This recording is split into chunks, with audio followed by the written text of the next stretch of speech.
Bhavnagar diamond એસોસિએશને range IG કચેરીનો ઘેરાવ કરીને ધરણા કર્યા।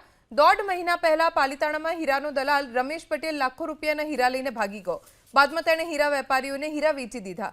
પોલીસે રમેશ પટેલની તો ધરપકડ કરી, સાથે તેની પાસેથી હીરા ખરીદનારા હીરા વેપારી શૈલેષભાઈ ડોંડા અને હર્ષદભાઈ અવૈયાની પણ ધરપકડ કરી, જેને લઈ ભાવનગર ડાયમંડ એસોસિએશનના વેપારીઓ નારાજ થયા। વેપારીઓનું કહેવું છે કે જે હીરા ખરીદવામાં આવ્યા તેના રૂપિયા ચૂકવવામાં આવ્યા છે, તેમાં વેપારીઓની ભૂલ ન હોવા છતાં પોલીસ હેરાન કરી રહી છે।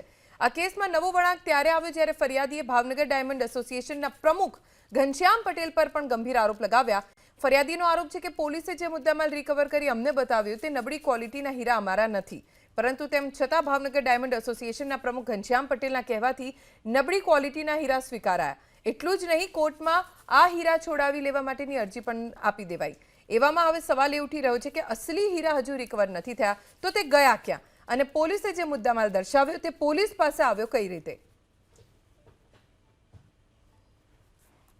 અમારા બે વેપારીને કોઈ કારણ વગર જેમ કે ચોરીનો માલ લીધો હોય ને જે રીતે ઘરેથી ઉપાડી જાય એ રીતે એફઆઈઆર કર્યા વગર, કોઈ જાણ કર્યા વગર બંનેને ઓફિસ અને ઘરેથી પોલીસ ઉઠાવી ગયેલી હતી અને એને છોડાવવા માટે અમે અહીંયા આઈજી સાહેબને એક રિક્વેસ્ટ કે ફરિયાદ જે ગણો એ કરવા આવેલા હતા। અમારી માંગ એક જ રહે છે કે આવું ખોટી રીતે હેરાન કરવામાં ન આવે, અને જો વેપારીને આ રીતે હેરાન કરશે તો કાં અમારે આંદોલન કરવાનું થશે, અને એ છતાં બીજા રસ્તા ન નીકળે તો પલાયન થવું પડશે સુરત બાજુ।